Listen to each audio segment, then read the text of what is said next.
Arab leader of note began the day that Nasser died in 1970.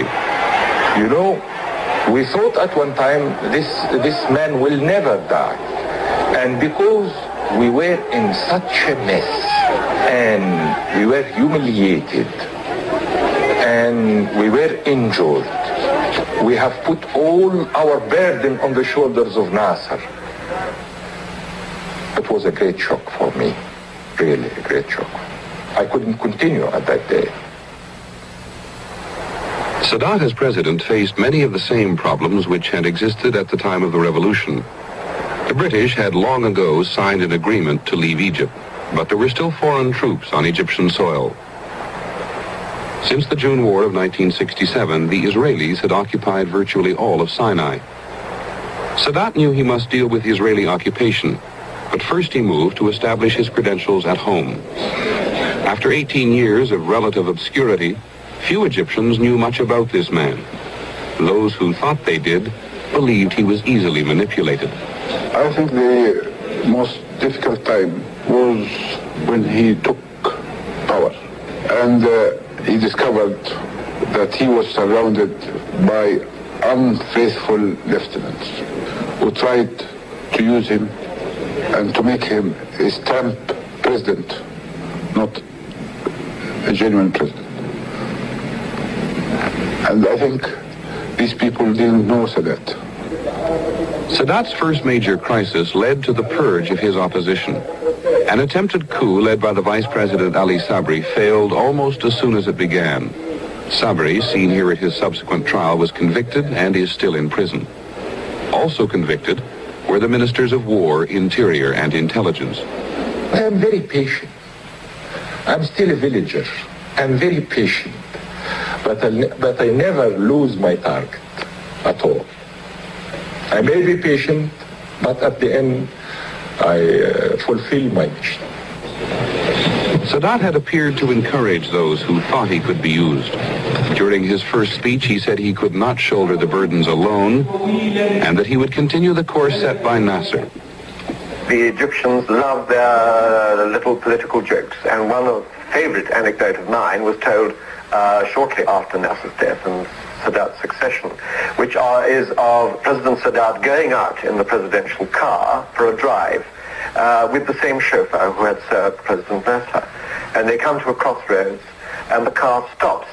The chauffeur doesn't know which way to go, and he turns for guidance to President Sadat. Which way? And Sadat thinks for a few minutes and says, well, which way did President Nasser go? Oh, he always went left. Very well then, signal left and turn right. Having established himself firmly at home, Sadat faltered on the issue of Israeli occupation. I think probably as a political leader, the most critical moment came in 1972, which he had designated as the year of decision, and he failed to produce a decision. At that time, the students were bitterly against him, complaining. There were jokes about him all over the Middle East. People were laughing at him, ridiculing him. The economy was going badly, and there was no hope, no prospect of improvement. And worst of all, Sadat's diplomatic initiatives had failed completely. He felt he wasn't getting any support from the United States for an Israeli withdrawal from Sinai. He was absolutely facing a dead end. It was not my fault that I couldn't achieve this. I have agreed with the Soviet Union leaders about certain amounts of arms that would reach me before the end of the year. So, and they agreed, but they didn't fulfill. I lost a lot of my popularity, but still, the man of the street, I felt, as I told you, I feel it always, I felt that I have still the confidence of the man of the street. And then everything came on July 72 when I made my decisions to send out the Soviet experts. Sadat's decision to expel the Russians was warmly received at home. Sadat hoped that when the Russians left, President Nixon would exert more pressure on Israel for withdrawal. One of his initiatives moved through unusual channels. The former child movie star, now diplomat Shirley Temple Black, was visiting Cairo. Sadat admired her and asked her to tea. Well, near the end of our conversation, he said, I would like you to take a message from me to your president.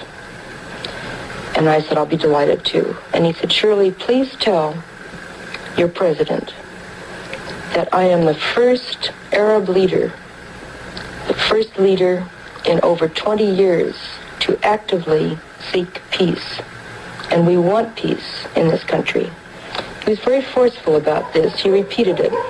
And I said I would take the message back to the president. Mrs. Black was unable to see President Nixon or any of his aides. Finally, she left the message with Nixon's secretary, Rosemary Woods. With no response, Sadat laid his plans for the October War. The world was surprised at Sadat's decisiveness. The Israelis were surprised, even though they had seen Sadat move boldly in the first 3 years of office. You may say that every year since 71, Sadat has made one major political decision which was very bold, imaginative, and successful. In May 71, in one strike, he got rid of the top echelon of the Nasser's political structure. In July 72, he kicked out the Russians. In October 73, he launched an offensive against Israel, which at least managed to terminate the no peace, no war situation which had existed in Egypt, which had become unbearable, and gradually these type of decisions have changed his image in this country as well. Sadat maintains that his diplomatic failures left him no choice but to fight. It was aimed as a limited operation. The land was not my aim at all. I wanted only to prove to the whole world that the Israeli theory of security would collapse and we would cross the canal and we could capture the Barlef line. These were my aims. Sadat himself was close to the campaign. During much of the fighting, he remained in the operations room. This is the first film ever allowed there, during a later briefing on troop status. I was in the operation room and I received the reports one by one. The strong points of the Barlef line is surrendering and is captured. And after 4 hours exactly, about 6 o'clock, it was quite obvious that the Israelis has lost their balance. At that time, I told my people in the operation room, my forces, I told them, felicitations. The Israelis has lost their balance. The war left Sadat as a world leader with whom other leaders had to contend. President Nixon came to call. Sadat was now critical to peace or war. Henry Kissinger trekked to his door. Sadat believes in Kissinger. The momentum for settlement in the Middle East has slowed, but Kissinger's stock remains high. We have a very cordial relationship, and we have based it up to now on speaking very frankly with each other. He tries to explain to me what his concerns are. I try to explain what, in my judgment, is possible. And, of course, it is part of my job in these negotiations to explain the Israeli point of view. The real question is, if he wants Israeli withdrawals, does he understand that there has to be a political price and that it cannot simply be a unilateral military action? In other words, can he stop thinking only of withdrawal and start thinking about peace? Most people are afraid that think that he means well, but that simply he will let Israel down, if you wish, or he will not be able to deliver the goods in case of negotiations. Not so much because he doesn't want it. He seems to wish for some kind of settlement, but because the ties between Egypt and Syria, or between Egypt and the Palestinians, whatever it means, between the obligations that Egypt feels towards the remnant of the Arab world. Sadat is an implacable enemy of Israel. This is also the truth.